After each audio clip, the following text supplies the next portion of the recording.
La antología de poesía hispanoamericana, escrita por Marcelino Menéndez y Pelayo, publicada en 1894, se le adelantó, aunque ese trascendental libro se ocupó principalmente de la poesía.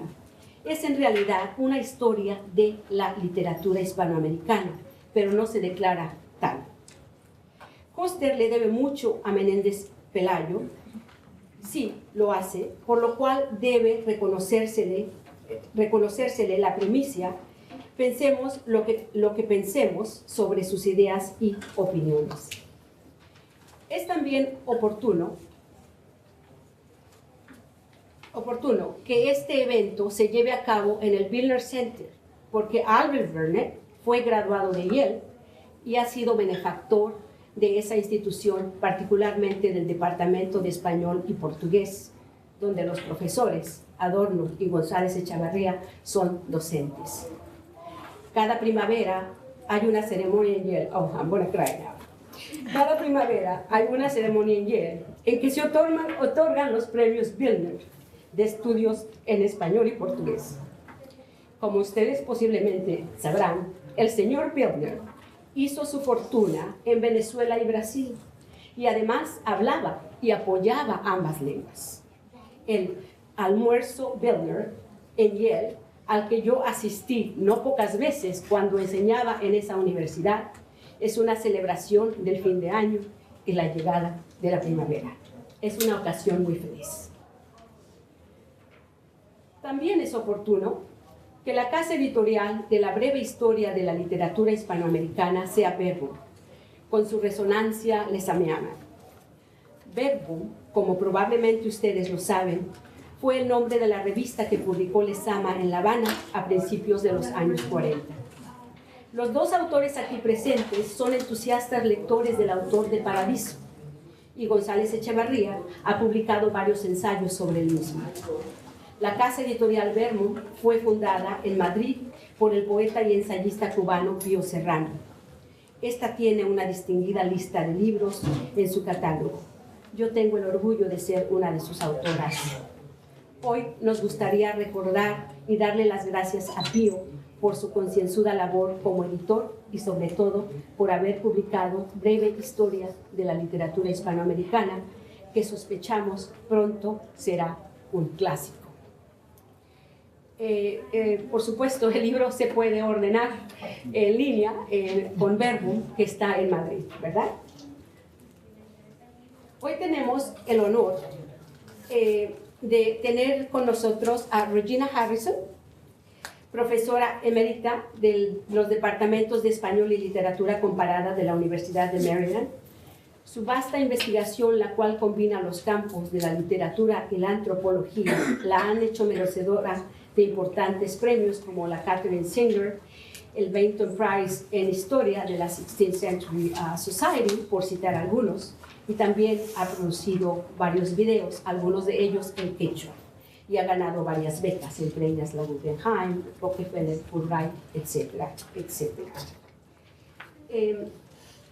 Estas son las portadas de algunos de los libros de la profesora Harrison: Signed Songs and Memory in the Andes, Translating Quechua Language, Entre el tronar épico y el llanto elegiaco, Sin and Confession in Colonial Perú, y Mind to Death, que es uno de los videos que se ganó uno de los premios de la Latin American Studies Association. La profesora Harrison va a hacer unos comentarios sobre la parte colonial de la breve historia escrita por la profesora Adorno. Y a mí me toca decir unas palabras sobre la parte moderna de la autoría de González Echavarría. Voy a ser muy breve. Los capítulos de la literatura moderna se benefician de la larga trayectoria que González Echavarría ha tenido en el campo. Él ha publicado importantes estudios sobre muchos autores modernos, como Sarmiento, Cirilo Villaverde, Alejo Carpentier, Jorge Luis Borges, Severo Sarduy, Lezama Lima, a quien acabo de mencionar, Gabriel García Márquez y muchos otros, incluyendo a escritores contemporáneos como Jorge Volpi y Roberto Bolaños. El profesor González Echavarría no solo ha publicado en las mejores revistas en español, en la actualidad Letras Libres, Nexos, Revista de Occidente, sino que él es el único hispanista cuyos estudios también han salido a la luz en las principales publicaciones en inglés, como la Massachusetts Review, la Georgia Review, la Yale Review, donde él es uno de los editores, y muchas otras. Perdón, creo que y muchas otras, incluyendo Diacritics, de la cual él fue uno de los fundadores. También se ha aventurado a escribir para medios periodísticos de primera línea, como The New York Times, Book Review y The Nation.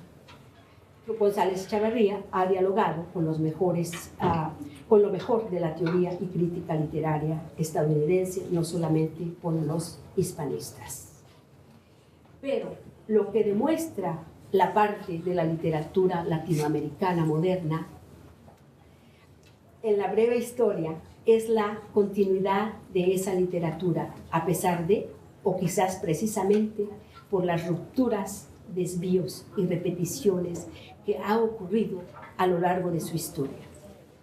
El libro también presenta la profundidad y calidad de obras que a veces son olvidadas o menospreciadas por escritores contemporáneos, como por ejemplo Rómulo Gallegos, un autor a quien González Echavarría le ha dedicado importantes ensayos. Nada es obsoleto en esta breve historia.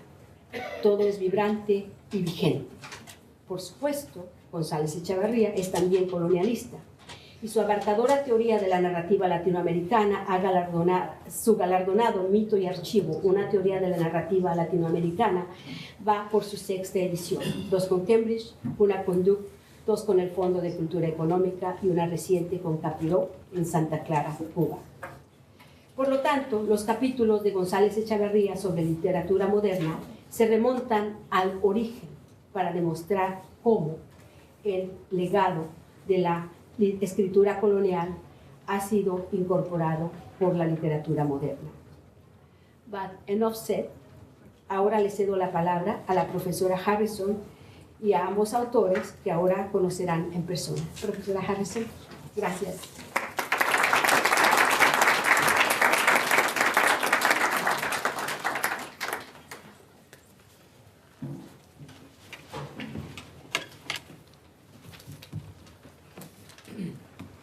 Quisiera saber, Araceli, si mi texto en quechua ya ha llegado para poner en las pantallas mientras hablo. Ajá. Es un chiste. No se preocupe ya. Ni el público, por favor. Muchísimas gracias por la invitación y también a la presencia de ustedes. Me parece que saben hacer propaganda y anuncios aquí porque es una multitud de gente aquí esta tarde por la presencia de los distinguidos.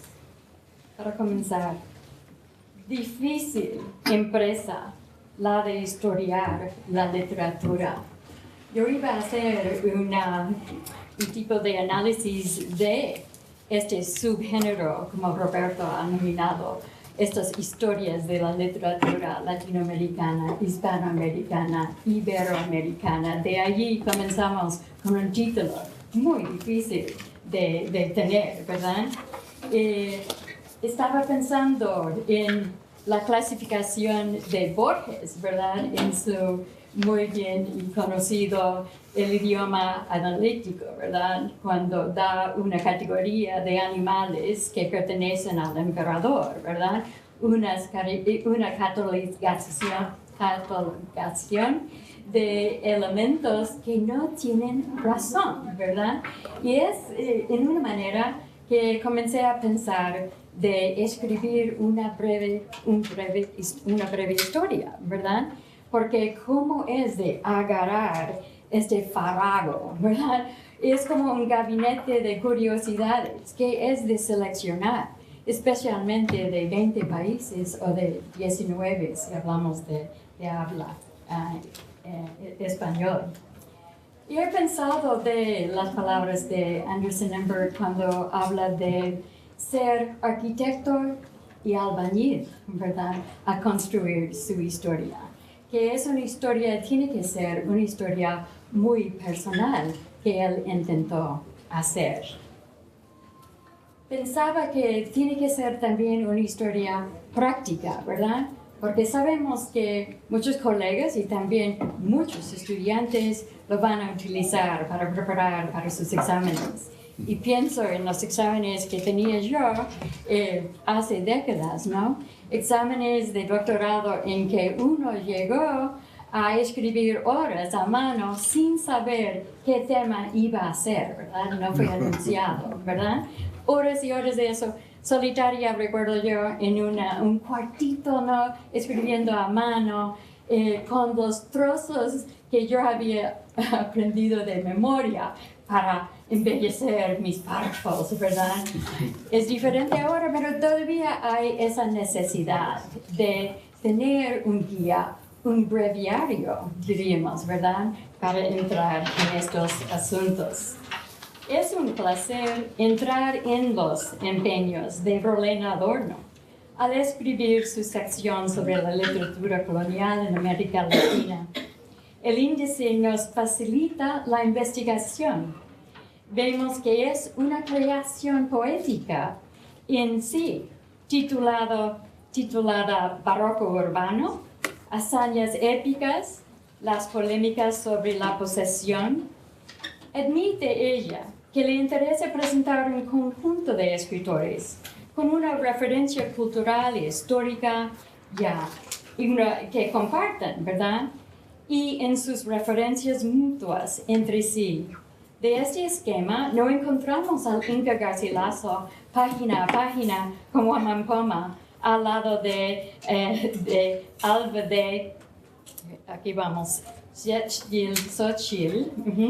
No, el Inca se descubre en compañía de Ercilla, el jesuita Acosta, los autores que él había leído y citado. Y esto en el capítulo Hazañas Épicas. Y Huamampoma lo encontramos inmerso en una larga cadena barroca de desengañados, como Rosas de Oquendo, Valle Caviedes y Juan Rodríguez Freire, todos burlando la vida corrupta por medio de poesía, en verso octosílabo, en unos sermones mordaces y en historielas de escapadas sexuales. Y esto, el capítulo Barroco Urbano. La exposición de la genealogía de las obras estudiadas, por ejemplo, Oliva, quien cita a Martire, quien cita el resumen de Panet, es complementada por un esfuerzo léxico que se extiende mucho más lejos que las definiciones simples como el barroco por la perla mal formada. Por medio de la erudición, sabemos que en esta época colonial, invención no quiere decir creación, sino descubrimiento. Página 32. Admiratio es un efecto literario no esperado. Página 80. Nos hace recordar las distinciones entre historia, crónica, relaciones y comentario. Y presta atención a aplicar la terminología en el análisis del Inca Garcilaso. Difiere él de una historia. Rolena nos indica que el escritor hace un comentario y un comentarista tenía la libertad de añadir o omitir la narración de acontecimientos pertinentes y además no tenía que limitarse a un solo tema o tesis. Este género, entonces, servía al ensayo altamente personal del Inca en su comentario sobre la civilización incaica y su caída.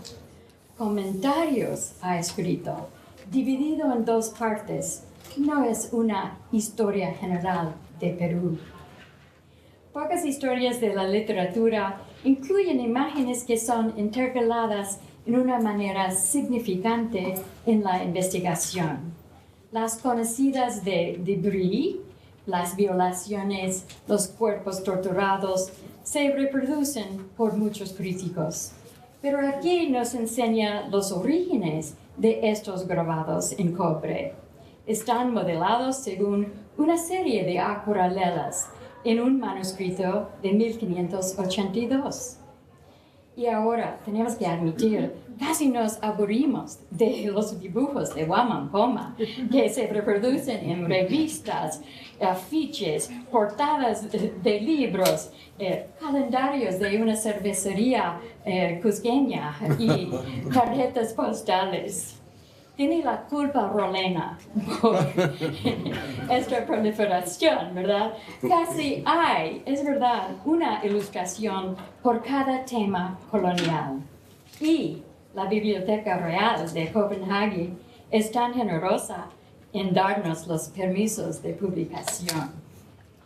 Pero se controla aquí colocándonos una vez ante este autor y príncipe Guamán Poma. Sin duda, Rolena escoge cuidadosamente sus ilustraciones. Las cabezas de 7 capitanes nahuas destacan en el escudo de Cortés para iluminar la historia de la conquista. El escudo del Inca Garcilaso se usa para desplegar su biculturalidad evidente. El interés por la tecnología taína de Oviedo se muestra por la hamaca y la pina. Casi como novelista, Rolena combina los elementos de su trama, nos guía. En otras páginas nos alerta que las casas han leído de las hamacas descritas por Oviedo. La metamorfosis, ya dice ella que las hamacas útiles para dormir ya son literas para que se pasearan los españoles como reyes en el texto de las casas. Una larga exposición sobre uno de los grabados de Clavijero, la preparación del pan de maíz, páginas 128-29. Y en esta instancia, este grabado, anota ella, se inspira en un texto de Benzón de 1565 y en esta instancia inspira de Rolena un comentario, provocado por la vista de una joven en el grabado quien mira al lector espectador. Basándose en el texto de Clavijero, Rolena interpreta la mirada de la joven como acusatoria. ¿Qué más quieren de nosotros?, escribe. A la vez que elogia el beneficio de la cultivación de maíz, seguramente de mayor importancia que el oro de las Indias. Si leemos cuidadosamente, sobresale un toque de globalización en el tema de las multitudes de personajes viajeros y nativos en las obras citadas. Cabeza de Vaca describe a los piratas franceses que persiguen la flotilla española, que al fin es salvado por los portugueses. Sigüenza y Góngora, con sus infortunios, de Alonso Ramírez, nos lleva vagabundeando por el mundo, que resulta en una venganza literaria, dice Rolena, contra los ingleses. Son representados ellos actuando como protagonistas en su leyenda negra, esta vez ingleses, no españoles. Con Colacobo también critica a los señores franceses, ingleses y italianos que intentan desbancar a los españoles en su lazarillo. Los negros también reciben atención, especialmente en la persona de Estebanico. El negro les habla siempre, dice Cabeza de Vaca, citado por Rolena. Y ella defiende a las casas. Rolena insiste en una nueva corrección en cuanto a su historia.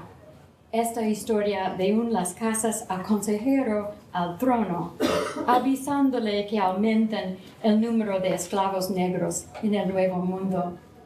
Así explica ella que en las casas de 1516 pensaba en ellos, los negros, que habían sido apresados en la guerra justa contra los otomanos. Al informarse él de otra historia, reconoció su error y se lamentaba de no ser perdonado por el Señor Divino. Y nos atrae la persona de Juana García, una mulata con el don de la profecía, sus poderes en la brujería revelados en el carnero. Exiliada por estos mismos poderes por la Inquisición, protesta y indica la culpa cómplice de muchas damas. Cito, todas lo hicimos y yo sola lo pago. Y aparecen los turcos y los musulmanes en esta breve historia. Ercilla en contar la lucha desesperante de los españoles contra los araucanos, alude a la victoria en Lepanto. Cabeza de Vaca estructura su narración alrededor de una profecía de una mora anciana de hornachos. No nos lo cuenta Rolena, tentándonos a la lectura. Por supuesto, Rolena abarca la problemática de la representación de los indígenas en este panorama étnico tan amplio. Ella es uno de los pocos comentarios en las breves historias para nombrar los autores indígenas, ¿verdad?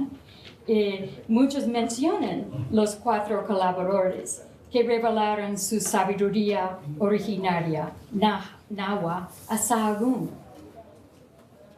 Pero Rolena es que nombra a ellos mismos en su historia. Vemos los nombres de Antonín Valeriano, Antonio Bejarano, Martín Jacobita, Andrés Leonardo. Embarca la problemática de la traducción también, y se necesitaría mucho tiempo para hablar de eso, porque para darle un trozo, habla de cómo en náhuatl mirar quiere decir leer, y de ahí nos presenta muchos más ejemplos del problema de la traducción. En estas páginas, Rolena entonces discute la dificultad de incluir la literatura autóctona dentro del paradigma de la literatura latinoamericana. En el retrato de un anciano náhuatl, se narra entonces la historia de un anciano indígena hablando a un joven indígena. Y entonces este viejo, el anciano, explica al joven, que también es indígena, toda la historia del águila que baja del cielo, ¿verdad? Se para en un árbol, pone el huevo, ¿verdad?, en ese nido, y de allí, entonces, cuando se abre, hay la existencia del príncipe, ¿verdad? La reacción a eso, se ríe a carcajadas el indígena que está ahí presente, ¿verdad? No lo cree. Y entonces, al escuchar esta historia entre indígenas, estamos de acuerdo que es la problemática que nos cae para representar.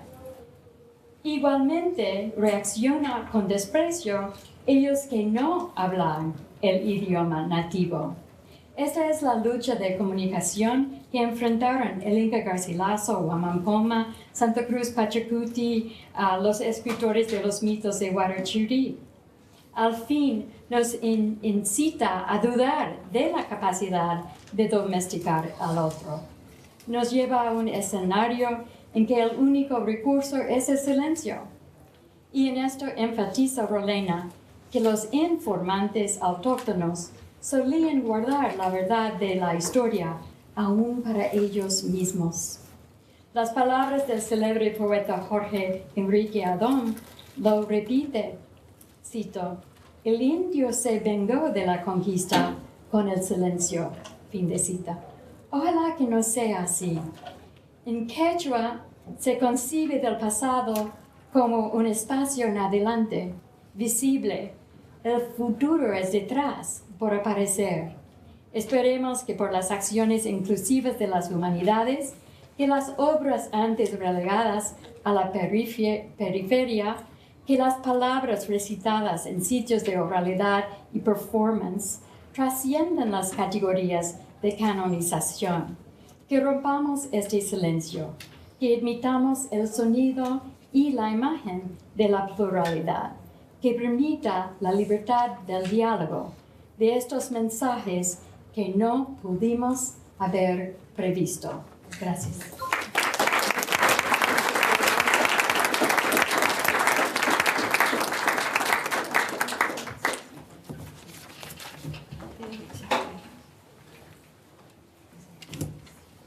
Muchísimas gracias, Regina. Ustedes se darán cuenta de que es una andinista de primera categoría y enfatizó esa parte en su presentación.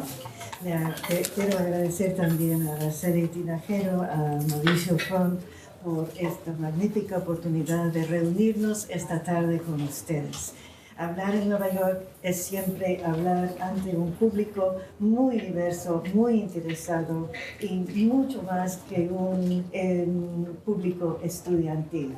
Y para nosotros este es un gran placer, un privilegio de verdad. Casi como novelista, dijo Regina Harrison, que es para mí una frase más que feliz.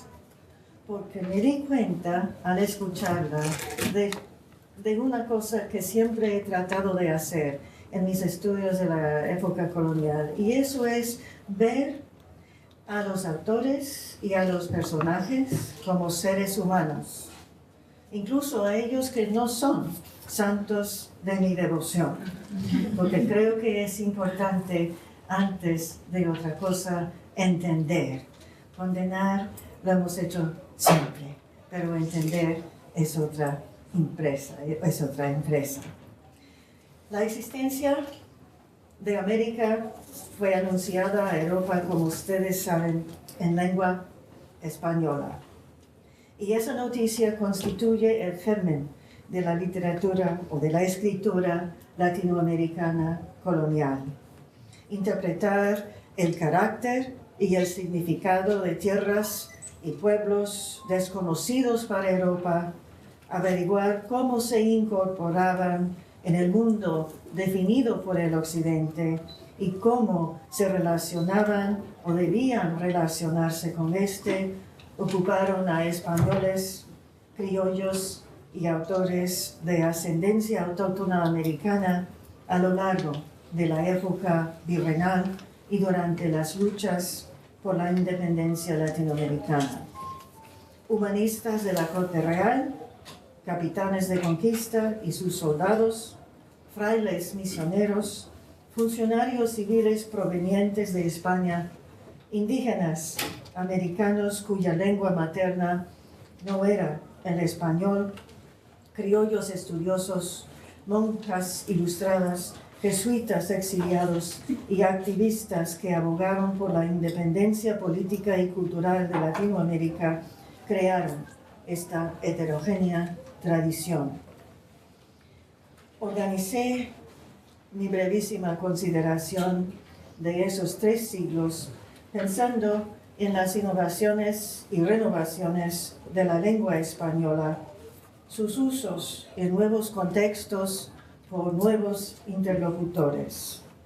La mayor continuidad, si hablamos hoy de continuidades y de descontinuidades de esa tradición, ha sido la propia lengua española.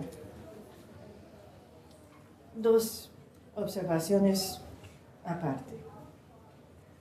Ustedes sabrán o no, pero vale la pena repetirlo, que para uno de los próceres de esta patria norteamericana, Thomas Jefferson, habló con sus jóvenes amigos y sobrinos de la importancia de estudiar la lengua española. Tenía varias razones, y una de las cuales fue el papel de la lengua española en la historia de este hemisferio, escribiendo la parte más antigua de la historia de Estados Unidos. Está escrito principalmente en español, es decir, que tomó una perspectiva hemisférica. Y también podemos agregar que en esa línea hemos tenido muchos que lo han pensado así. Y por eso organicé esta brevísima consideración alrededor de los nuevos usos de la lengua castellana, su transformación a partir de principios del siglo XVI hasta y más allá de la época de la independencia. Ustedes sabrán o no, pero lo voy a decir, cuando Roberto González Echevarría y yo pensamos en este proyecto en conjunto, haciendo cada uno de nosotros nuestra parte, decidimos que teníamos que tener una figura que sirviera de puente. Y elegimos a Andrés Bello, los dos. No había ni un debate sobre ese hecho. Y es una manera en que estas dos partes de este libro en conjunto se han formado. Hay muchas cosas que podría decir y podría dar un análisis, una destrucción del título de mi libro breve, The Very Short Introduction to Colonial Latin American Literature, diciéndoles por qué es un título totalmente inapropiado. Eso lo hago en el libro, no voy a gastar el tiempo en este momento. Podemos quizá conversar de eso más adelante. En todo caso, la mayoría de los escritores que considero en esos 3 siglos no habían tomado en cuenta, porque no había aparecido el concepto de literatura que conocemos en sus orígenes finales del siglo XVIII, comienzos del siglo XIX. Sin embargo, todos ellos estaban muy conscientes de las diferencias entre los escritos históricos y los imaginativos o de ficción, como los libros de caballería. Relatos inventados por los cronistas de indios contrastaron con estas suyas historias verdaderas, como las llamaron. Acataron la norma retórico-moral vigente que los obligaba a escribir con los criterios de veracidad o verosimilitud acerca de los asuntos históricos de Indias. Y su capacidad para observar, interpretar, sintetizar y expresarse con viveza y agilidad sobre un mundo ignoto en Europa son las cualidades que hacen de los escritos de la época colonial lecturas provechosas, apreciables hasta el día de hoy. 2 palabras puedo decir sobre cómo organicé el trabajo, mejor que organizar, concebir. La profesora Tinajero mostró una de las portadas del libro mío que se llama The Polemics of Possession in Spanish American Narrative. Y eso es un estudio muy largo sobre esta época. Y había inventado, no sé si te acuerdas, Roberto, para la Yale University Press, un título como The Discourse of Colonial Latin America. Y el editor dijo, para nada. No puede ser, tiene que ser algo. Y yo había inventado un curso para nuestro programa doctoral que había titulado Las polémicas sobre la posesión. Entonces se me ocurrió decir, ok, el título será Polémicas de posesión, y tenemos un veterano, me parece, de ese curso aquí en nuestro público, al doctor William Hendricks. Y así salió, que para mí es siempre lo mejor, que sale de la obra docente, porque es la obra docente que realmente nos anima y anima a las investigaciones. Y veo por las expresiones de las caras de muchos de ustedes que comprenden y participan exactamente en esta actitud. En todo caso, 2 palabras sobre polémicas y posesión. Tomando en cuenta esa frase, la alusión bélica al término polémico se remonta, como sabrán ustedes, a la Grecia antigua, pero que son igualmente impertinentes sus resonancias posteriores en las disputas y debates formales de entre los siglos XIII y XVIII. Posesión, en la historia política, está relacionado con el derecho como un concepto jurídico. En la historia natural se refiere a rasgos biológicos, desde lo común y reconocible hasta las cosas más insólitas y aparentemente maravillosas. Desde la perspectiva de la extensa época colonial, posesión también implica su propia autoridad, es decir, la autoridad de los autores o los que reclamaban la autoría, sea esa autoridad política, cultural o plenamente literaria. Es por eso que había propuesto 4 formas en este libro de la breve historia en que se pueden ver la manifestación de las polémicas de posesión.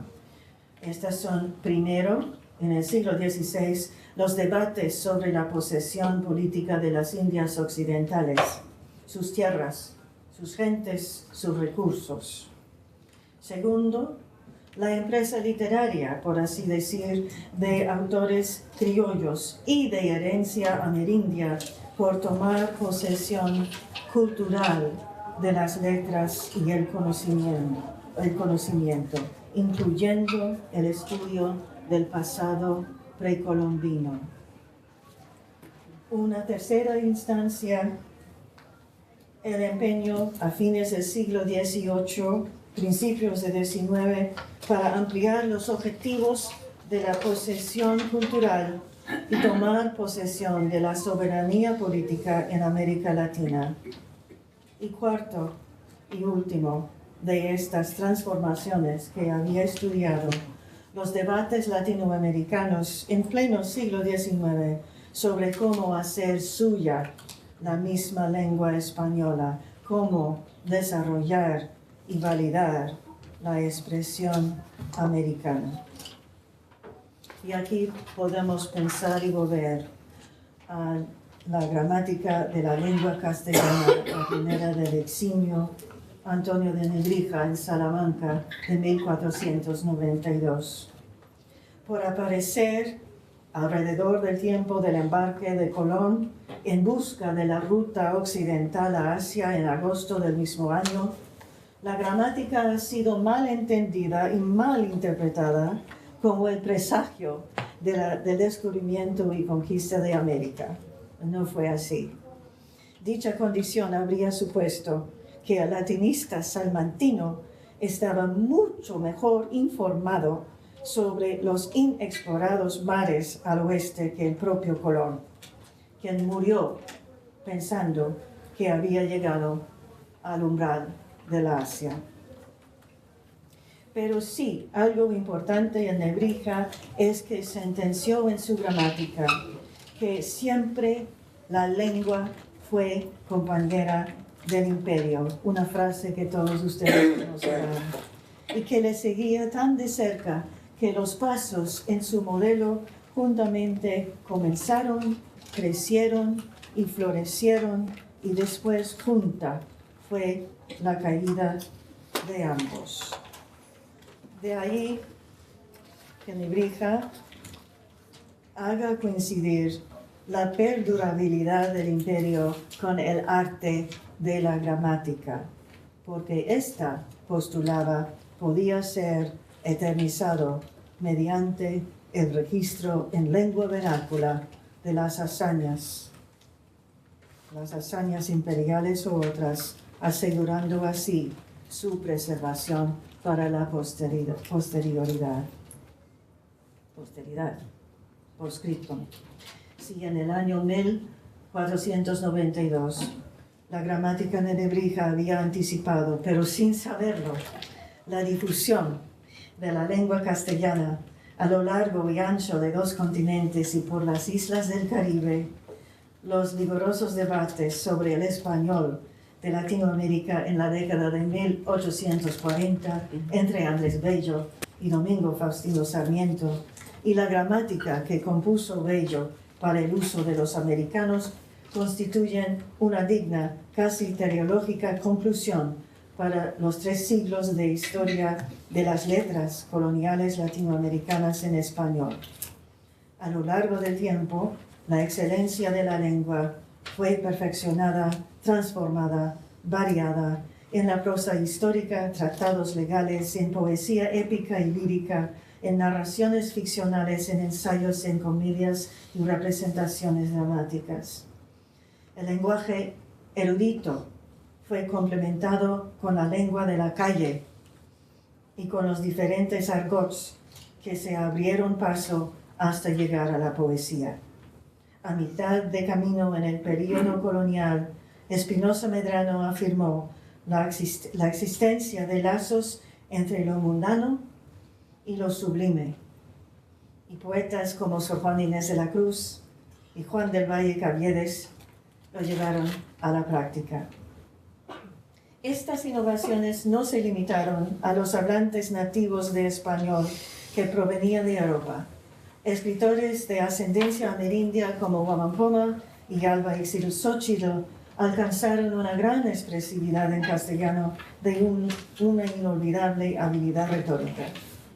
Si hubo un fenómeno compartido por los intelectos que crearon la polifónica sinfonía colonial de aquellos 3 siglos, este fue la labor invertida en el enriquecimiento del uso de la lengua española y la alegría de verla establecida en el Caribe y las Américas, acrecentando el sitial de prestigio que tenía ya en el Viejo Mundo. Para los escritores de aquella época, fueron estos españoles criollos o descendientes de indígenas americanos, la lengua española era la afirmación de que este lugar en el mundo que ellos habían expandido y con él la lengua misma les pertenecía a ellos. Esta fue suficientemente amplia como para acomodar, sin importar cuán imperfectamente, todo aquello que era nuevo para los castellanos arribados a las Américas y todo lo que ya era familiar para los ancestrales habitantes originales de esos continentes, solo que ahora lo hicieron en una nueva lengua. Esta imperecedera y maleable lengua vernácula emergió con nueva vida a la manera del fénix, con miras hacia un futuro que el sabio Navrija jamás podría haber imaginado. Y su compañero Hernán Pérez de Oliva se asombró en el año 1524 diciendo: antes ocupábamos el fin del mundo y ahora estamos en el medio, con mudanza de fortuna cual nunca otro se vio. Y así fue. Muchas gracias.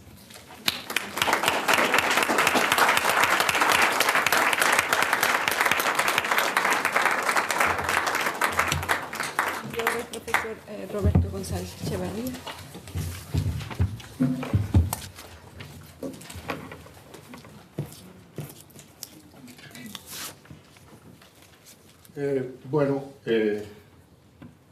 La ventaja de ser último es que ya se ha dicho todo. Entonces puedo darme el lujo de ser verdaderamente breve. Quiero darle las gracias a la profesora Araceli Tinajero y a Mauricio Font por la organización de este evento aquí en el Bilder Center. Y a todos ustedes por haber venido a escucharnos esta tarde tan fría de Manhattan. Quiero darles las gracias muy especialmente a Araceli por una omisión. No mencionó mi trabajo sobre el béisbol. No mencionó mi libro sobre la pelota, que es lo primero en que piensa la mayoría de la gente cuando ven mi nombre. The Pride of Havana, la gloria de Cuba, etc. ¿Y cómo le gusta el béisbol a ella? El fútbol. No sé. Así que me consideran un enfermo del béisbol, como decimos en Cuba, de la pelota. Por cierto, en estos momentos, mientras hablamos, la República Dominicana y Puerto Rico están jugando el juego final por el campeonato de la Serie del Caribe en Guadalajara. Así que sabremos al final del día quién es el campeón del Caribe. Si los dominicanos o los puertorriqueños. Me da una enorme satisfacción aparecer en este libro como coautor con mi queridísima amiga y distinguidísima colega Rolena Adorno. Es una satisfacción muy especial la que siento y fue un gran placer trabajar con ella en hacer este libro. Bien, voy a hacer unas observaciones breves sobre la historia de la literatura hispanoamericana que reflejan cómo llegué a escribir mi parte de la breve historia.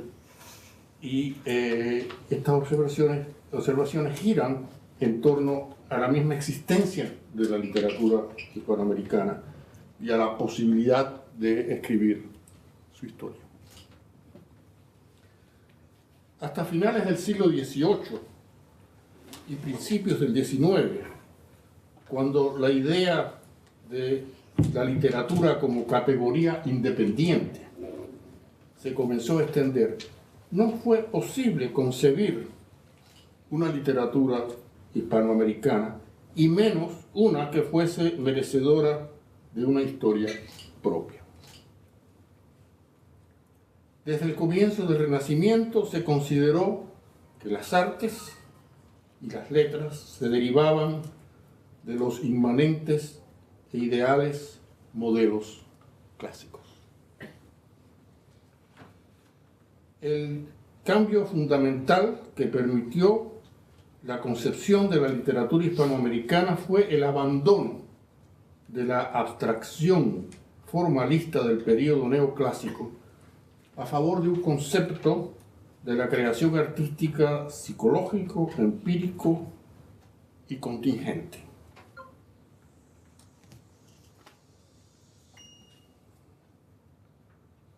Si asumimos que el medio ambiente, con todos sus pormenores, y la psicología individual del creador son factores determinantes para la creación artística, entonces el escritor reflejará las condiciones que definen al individuo y la naturaleza que lo envuelve y que él expresa. Solo cuando nació lo que conocemos como espíritu romántico fue posible pensar en el problema de la singularidad de la naturaleza del nuevo mundo. Sin embargo, esto no significa que algunos escritores del barroco colonial y antes no escribieran pensándose a sí mismos como portadores de una tradición literaria hispanoamericana. Tradición no es sinónimo de historia literaria. Tradición es la suma de obras que un autor o una serie de ellos conciben como antecedente, como origen, como conexión con el pasado literario del que proceden. La tradición es un pasado dinámico y presente, vivo y común. Su existencia puede o no ser explícita, pero necesariamente está siempre implícita. Por otro lado, la historia literaria es la actividad consciente y deliberada demostrar cómo algunas obras se determinan mutuamente en el tiempo entre individuos que comparten una misma lengua y a veces un mismo espacio geográfico.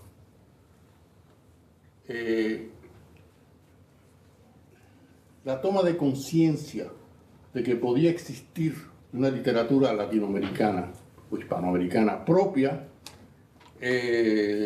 ocurrió en París, donde durante la primera mitad del siglo XIX se encontraron escritores que eran exilados o viajeros de los nuevos países latinoamericanos y se dieron cuenta que tenían mucho en común, inclusive un pasado literario en común, y empezaron a formular la posibilidad de que existiera una literatura latinoamericana o hispanoamericana. Empezaron, como siempre, por fundar revistas, cosa que siguió y sigue en el presente, y también editar textos coloniales, porque se dieron cuenta de que había un pasado colonial que se podía incorporar, que se podía convertir en tradición, en el sentido en que yo hablé antes. Ese es el inicio de lo que se concibe como literatura hispanoamericana. Varias cosas que ocurrieron entonces en París siguieron ocurriendo, entre otras que París siguiera siendo la capital literaria y artística de Hispanoamérica. ¿Por qué? Bueno, porque no había un centro como Nueva York para los Estados Unidos, París para Francia, etc. Había capitales, México, La Habana, Buenos Aires, pero era más fácil que se reunieran todos estos escritores en París. Y lo siguieron haciendo a lo largo de los años y casi hasta el presente. Lo otro fue la fundación de revistas, que siguió hasta el presente. Se ha escrito una historia de la literatura latinoamericana haciendo una historia de sus revistas.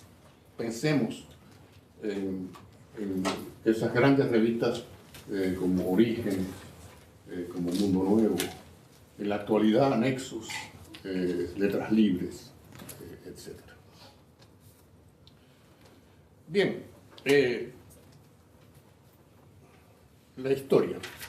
La historia literaria, entonces, es una actividad cuya intención es metadiscursiva. Es una palabra un poco rara, quiere decir que es sobre los demás discursos, no parte de ellos, se supone.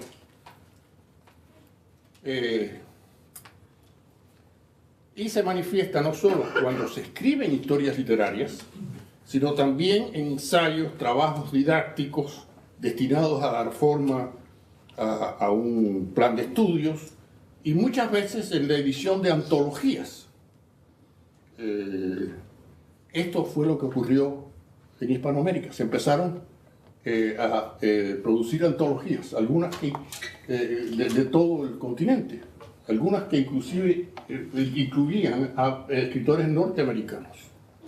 Las historias, los manuales, los ensayos y las antologías son las formas narrativas a través de las cuales se dice la historia narrativa, la historia literaria. Por esta razón es posible pensar que las historias literarias a veces no son realmente metadiscursivas como piensan, sino que forman parte del discurso que ellas mismas están historiando y que están definiendo. Que forman parte de la economía textual del periodo que están historiando. La historia literaria sería entonces una forma narrativa, quizá incluso un género menor, un subgénero, nacido en el periodo que va entre la historia, entre la ilustración y el romanticismo, el paso de la concepción de la literatura concebida como una y eterna a la concepción de una literatura como una creación cuyas características vienen determinadas por su espacio y por su tiempo. Paradójicamente, por ser producida en regiones tan distantes y diferentes a Europa, tanto a nivel geográfico como cultural, la literatura hispanoamericana y su historia solo pudieron ser concebidas al amparo de estas ideas occidentales. Cuanto más distinta, peculiar y diferente, más fácil era pensar en la literatura desde nociones románticas creadas para expresar lo nuevo. La individualidad y la diferencia en el origen que postula el romanticismo transforma la distancia que separa a Europa de América en un puente para la creación literaria hispanoamericana. Y esta vinculación sirve como su pretexto o mito fundacional. Sin este prerequisito de originalidad, la literatura hispanoamericana habría sido siempre una manifestación falsa, distante e inauténtica de la literatura europea. No obstante, si uno se atiene a los principios de la doctrina neoclásica, se podría decir que toda literatura, independientemente de dónde se crea, imita las formas clásicas que no se desvalorizan ni son menos auténticas por estar distantes de su lugar de origen. Si seguimos esta línea de argumentación, la literatura hispanoamericana no se distingue significativamente de la europea. Algunos autores hispanoamericanos, entre ellos algunos de los más importantes como Octavio Paz y Jorge Luis Borges, han defendido esta opinión de forma recurrente, ya fuera deliberada o inconscientemente. Aún así, la opinión que ha prevalecido ha sido la otra, más polémica, que reconoce la singularidad de la literatura hispanoamericana, aliada muchas veces a la lucha por la independencia política y cultural. Si la noción de la literatura hispanoamericana ha existido solo desde principios del siglo XIX, y si el concepto de literatura en general solo se ha formulado en ese periodo, podemos entonces concluir que la literatura hispanoamericana empezó a existir como tal desde el comienzo mismo de la literatura. En este sentido, no se trata de una literatura reciente, como piensan algunos, sino de una literatura cuyas características fundacionales son más concretas e intensas que las de la literatura europea, aunque no radicalmente diferentes. Más allá de las dificultades relacionadas con la investigación en sí misma, las dificultades inherentes a la tarea de escribir la historia de la literatura hispanoamericana derivan también de la posibilidad de fragmentación, cuya semilla se encuentra en el concepto romántico de la literatura nacional misma. Esto se debe a que si cabe la posibilidad de pensar en términos de una literatura latinoamericana que existe en virtud de su distancia espacial y temporal respecto a las literaturas europeas, también debe ser posible pensar en una literatura argentina, una mexicana, una cubana y así sucesivamente. Este dilema ha sido la fuente de muchas polémicas que se extienden hasta el presente, así como de las soluciones más variopintas, aunque ninguna totalmente satisfactoria. Si renunciamos a la diversidad, nos encontramos con una literatura hispanoamericana como proyección de la literatura europea. Si nos apoyamos en la diversidad, no podemos negar la existencia de una literatura costarricense, otra colombiana y otra boliviana, y así sucesivamente. Para algunos, la defensa de una de estas dos posiciones se ha convertido en una cruzada personal basada en lealtades nacionales o culturales, cuya fuente podría ser el amor por la lengua o por algún tipo de tradición local. En última instancia, no podemos ignorar la polémica. La continua lucha de la literatura hispanoamericana para definirse a sí misma se encuentra arraigada en lo más profundo de su ser. Sin embargo, este proceso de formación no conduce a una respuesta satisfactoria y su función, por lo tanto, es solo formar parte de la totalidad y en ningún caso que en ningún caso puede definir o contenerla. Ahora a cosas más concretas. Otra dificultad inherente solo a la parte moderna de la breve historia que me tocó escribir es que al llegar al presente nos enfrentamos a decisiones que son necesariamente periodísticas. ¿A quiénes debe incluirse de entre los escritores contemporáneos? ¿A quién dejar fuera? Se trata de juicios de valor que ya se han hecho, por su mayor parte, en cuanto a la literatura anterior. A nadie se le va a ocurrir omitir a Sor Juana o a Neruda. Tengo que decirles que escribir, en una época yo me hice el propósito, me juré a mí mismo no escribir sobre escritores vivos, porque inevitablemente me hacía de enemigos, porque ningún escritor vivo piensa que uno lo ha elogiado lo suficiente, y si uno lo omite de alguna lista o algo, entonces ya se convierte en enemigo. Esto pasa a veces con los grandes escritores. Yo tuve una relación tensa con Octavio Paz, entre otras razones, porque si uno no le decía a Octavio cada 15 minutos, usted es el más grande poeta que existe, empezaba a molestarse. Uno lo notaba cuando pasaban 15, 20 minutos y uno no se lo había dicho, ya había problemas. Yo escribí una elogiosísima reseña en el New York Times de los Collected Poems de Paz, primera plana del New York Times Book Review, y al final levanté una ceja sobre la calidad de las traducciones. A la semana siguiente me encontré con Octavio en México. Y lo primero que me dijo Octavio no fue, oye, qué elogios tan... no, oye, eso que dijiste de las traducciones, lo primero fue sacarme lo que yo había dicho sobre las traducciones. Otro, que si yo fuera prudente no mencionaría su nombre, pero que fue Guillermo Cabrera Infante, me acusó de que yo escribía más sobre Severo Sarduy que sobre él, porque Edición du Seuil, que era donde trabajaba Severo Sarduy, pagaba las llamadas telefónicas a larga distancia y nosotros nos pasábamos la vida hablando, y por eso yo escribía más sobre Severo. Eso me lo dijo por una carta que tengo y que conservo. Así que es un poco peligroso escribir esta parte de la historia, el presente. Hoy podemos ver cómo se equivocaron historiadores anteriores al enfrentarse a su presente o a sus presentes. José Arrón, por ejemplo, en su esquema generacional de las letras hispanoamericanas, cuya primera edición es de 1963, no menciona a Cortázar. Y Lezama aparece solo una vez en una lista de poetas contemporáneos.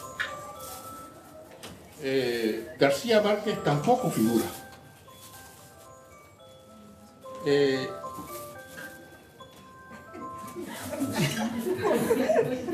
Tengo un fondo musical ahora. Esto lo habíamos planeado.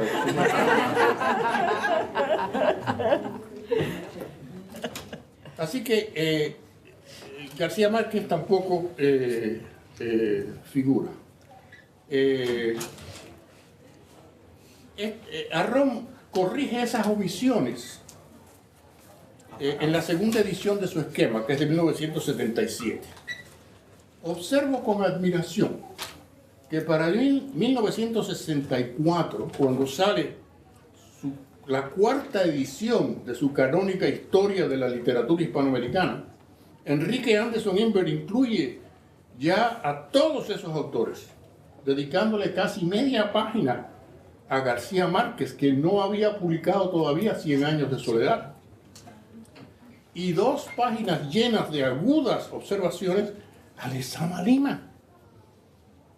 Aunque me esfuerzo por alcanzar el presente, escrito sobre Bolaño, Vallejo, Volpi, no dudo haber cometido en la breve historia omisiones imperdonables, que hoy, para hablar de críticos del futuro, me señalarán con sorna e indignación, sobre todo algunos autores. Espero esas correcciones que acepto con humildad.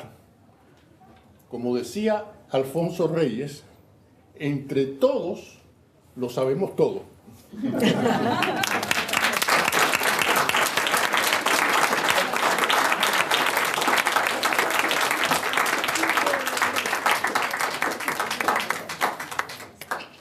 Muchísimas gracias a todos. Ahora vamos a recibir preguntas en inglés o en español, francés.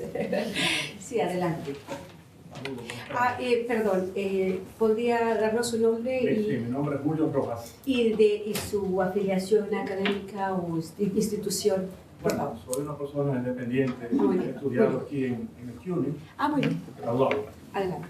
Una pregunta para cualquiera de los panelistas. Brevemente se estuvo poniendo sobre Miguel Pelayo, que escribió sobre poesía, escribió una obra sobre poesía y no escribió sobre la narrativa. Pero yo pienso que también se ha omitido algunos autores que antes del 1960 llegaron a escribir algunos libros sobre narrativa latinoamericana.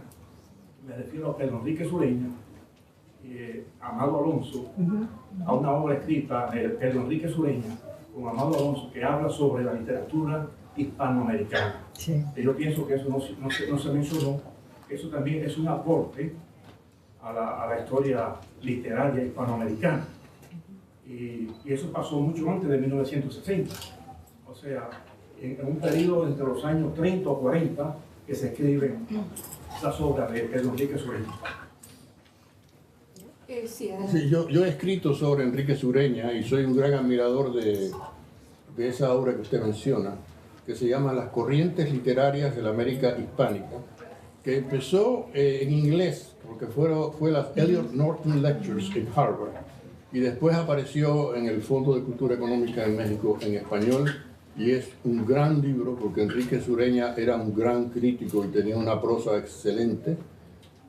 También hay unas obras completas de Pedro Enrique Sureña, prologadas por Jorge Luis Borges, que lo admiraba mucho también. Así que la omisión es porque no podemos mencionarlo todo, por supuesto. Y podría agregar que en la introducción a mi breve historia, tomo cuenta exactamente de la importancia de la tradición de ellos. Está en el libro, la corté de las breves palabras que dicté allí, pero muy de acuerdo con usted porque es un hecho y sin ellos no se habría podido construir lo que llamamos hoy las letras coloniales hispanoamericanas. Bueno. Muchas gracias. Y quisiera decir en cuanto a mi región de especializarme, que en el Ecuador, Juan de Mera, al escribir su antología de poesía, entonces incluía poesía en quichua, 1868, ¿verdad? Diciendo que es la fundación. Y hablando de polémica, frase tuya, ¿verdad? La polémica que tienen con Juan Montalvo sobre la lengua quichua es muy vigorosa, ¿verdad? Su polémica, porque él en varios ensayos dice, ¿por qué utilizar ay, ray, ray, que es quechua, ¿verdad? Tenemos palabras en español para eso, ¿verdad? Pero al final, a Juan Montalvo le tocó unos 3 años antes de su muerte decir, sí, me encanta el quichua, hubiera sido posible hablarlo, me finjo que no lo sé. Y entonces sabe de la Academia Real que había otorgado premios, ¿verdad?, a Juan de Mera por su conocimiento de quechua, de quichua en el Ecuador. Y entonces viene el prestigio. Gracias. Bien, unos estudiantes están yendo, me avisaron por antelación que tenían clase, así que eso es, ¿no? Que tienen que ir al West Side, Upper West Side, así que, bien. ¿Más preguntas, comentarios? ¿Había otro por allá? Yo vi a alguien, a ver, aquí, adelante. Sí, Sí, gracias. Mi nombre es Rosalía Reyes, soy profesora adjunta en City College de español y me acabo de graduar de la maestría en español también en City College. Mi pregunta es, ¿cuáles son los parámetros o requisitos que ustedes tomaron en cuenta para poder seleccionar? Porque supongo que fue un trabajo muy difícil poder decir a ellos sí los incluimos y a ellos no. Si nos pudieran compartir algunos y también si en esa historia breve de lo colonial y lo moderno, si encontraron algunas semejanzas importantes que les hubieran encontrado, llamado particularmente la atención porque no pensaban o no tenían un contexto en ese sentido y que haya sido una novedad. Si nos pudieran compartir algo acerca de eso. Muy bien. ¿Yo? Sí, porque muchas veces se piensa que una obra que en su original se llama Introducción no lo es. No lo es. Es un ensayo para personas enteradas, pero de alguna manera podría servir para los otros que no lo son, right? que no tienen ese background. Y yo con mis 3 siglos fue un reto enorme. Y el número de borradores sería para llenar, sería como el rescate de Atahualpa, para llenar así una habitación.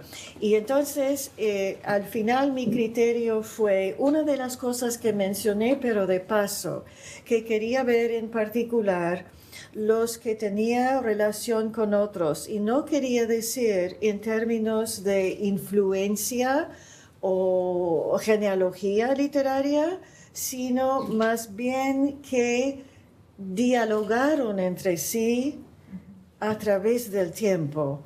O sea, no cara a cara, sino una respuesta dialogada podía ser un siglo después. Eso es un poquito de cómo lo hice, y de nuevo en forma de ensayo. Y que claro, como todo ensayo, es una selección personal.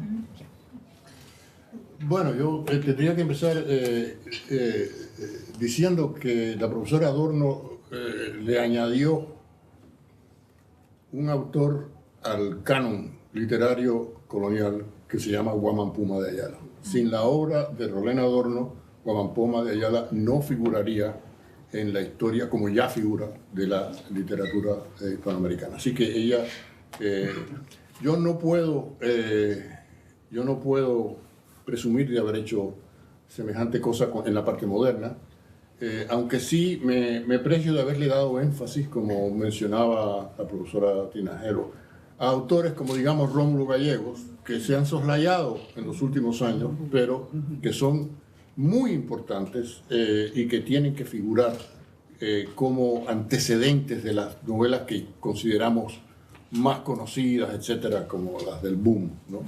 Así que en ese sentido me vanaglorio de haber traído de vuelta al canon latinoamericano esas obras, antes clásicas, pero que fueron pasando a ser menos conocidas, como sobre todo me refiero a Rómulo Gallegos, pero hay otras también. Así que eso, claro, en última instancia lo que dice el profesor Adorno, la selección es personal. No podemos negar con toda la metodología y toda la teoría crítica, todo lo que se quiera. En última instancia hacemos juicios personales que están basados en nuestra personalidad, en lo que hemos leído y lo que hemos logrado absorber durante los años, ¿no? Bien, allá atrás y después con usted. Sí. Sí. Yo soy Julia Guerra y como hay un Julio, pues tiene que haber una Julia. Soy profesora de español en Bard High School Early College y bueno, yo tengo que estar en las trincheras del español más o menos en la clase, ¿no? Y en Estados Unidos para mí es una constante preocupación pensar, bueno, cuál es el español correcto, el español puro, cuál es el canon, Y luego tenemos los estudiantes que constantemente están inventando y usando de una nueva forma.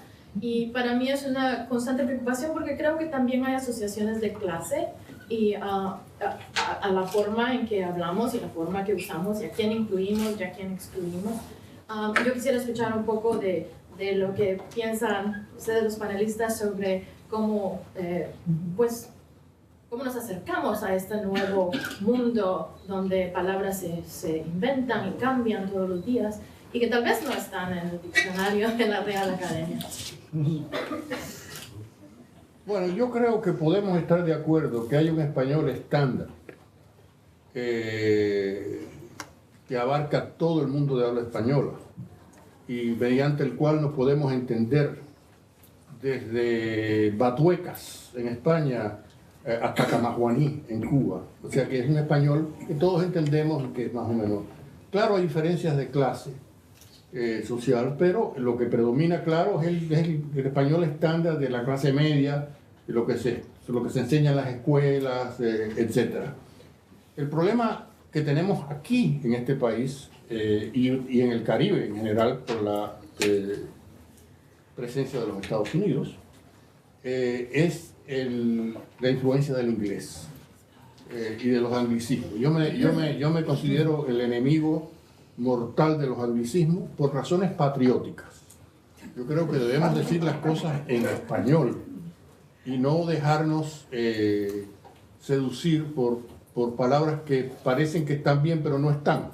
O sea, que son, por ejemplo, en Puerto Rico me encuentro que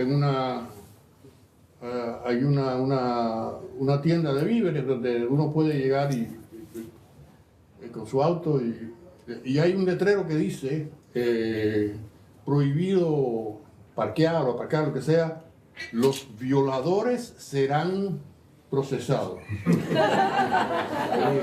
En este país hay un problema de agresividad sexual muy grande cuando tienen que poner letreros de este tipo. Claro, era una traducción de violators en vez de los infractores serán, ¿no?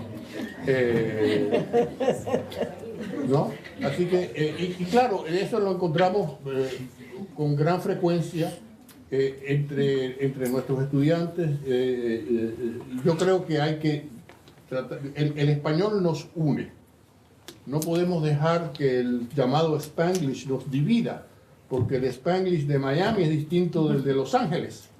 Y entonces nos vamos a ir desmembrando en diferentes españoles. Yo creo que no, hay que tratar de mantener un español estándar que todos sabemos lo que es. Yo acabo de estar en Málaga, en España, y me entiendo con la gente como... Algunos me dicen, usted debe ser de la República Dominicana o de la Argentina o de por ahí.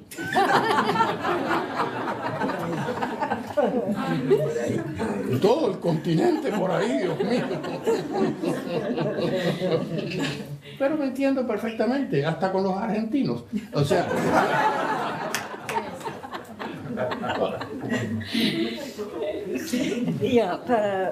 Para hablar de eso, no en el presente, sino en el pasado. Cuando comencé mis estudios de Huamampoma de Ayala, todo el mundo sabía que no escribía español. Y la única manera en que incluso había un perjuicio tremendo en la academia, porque dijeron de una manera bastante fea que todo el mundo sabe que los indígenas no escriben libros. Bueno, yo tenía que probar que sí. Y entonces, hablé del poder retórico. Y bueno, escribir muy bien, pero tener una capacidad retórica es algo que es diferente que manejar todas las formas perfectamente. Y cuando nos sentamos, cuando me senté para transcribir el manuscrito de 800 páginas, me di cuenta de que la única manera de hacerlo, porque se escribía, Huamampoma escribía sin puntuación, ¿no es cierto? Porque así se escribía en el siglo XVII, no dando el tiempo para todo eso. Lo tuve que hacer leyéndome el texto en voz alta. Y así descubrí el poder retórico. Y eso fue un criterio que no negaba toda la importancia de cuestiones de clase, porque la capacidad retórica es otra cosa, ¿verdad? Y sí, tiene un gran poder. Yo creo que también... Por favor, me permite, hablar del la emoción que está en cada manera que uno habla, ¿verdad? También. Eso creo que Arguedas expresó esto claramente en sus novelas, sus ensayos, ¿verdad? Que no hay cómo expresarse en una manera en español, ¿verdad? Y hablando de Nebrija, yo creo que tenemos que también hablar de que fue el diccionario que formó el patrón para muchos de los diccionarios aborígenes, ¿verdad? Y al hacer la lista léxica en estos diccionarios, muchas veces hubo varias palabras, varios huecos, ¿verdad? Uva, no tienen tal cosa en quechua, ¿verdad? Okay. Pero también cuando leo estos diccionarios, especialmente en quechua, veo que cambia el quechua y cambia el español también. Porque si vamos a las entradas de mundo, digamos, o tiempo, en quechua es una sola palabra, pacha, ¿no? Y esta pacha no es hacha, que es ropa, ¿verdad? Así en estos diccionarios recuperamos un poco el sentido original de la palabra y sabemos que al final las dos culturas benefician de esto, ¿verdad? En cuanto a discriminación en el habla, solamente tiene que pensar en un apellido en el Perú. Si su apellido es Quispe, yo tengo ciertas ideas, ¿verdad? Sobre la discriminación, si hablan quechua o no, ¿verdad? Lo que todavía sigue hasta hoy estas distinciones, ¿no? Bien, vamos a dejarlo así. Yo quisiera que se acercaran a los autores si tienen más preguntas. Y también hay unos ejemplares por allí. Si quieren levantar la mano, por ahí. Así que si quieren acercarse a verlos, con mucho gusto. Y bueno, estamos por aquí a sus órdenes. Muchísimas gracias por su amable presencia.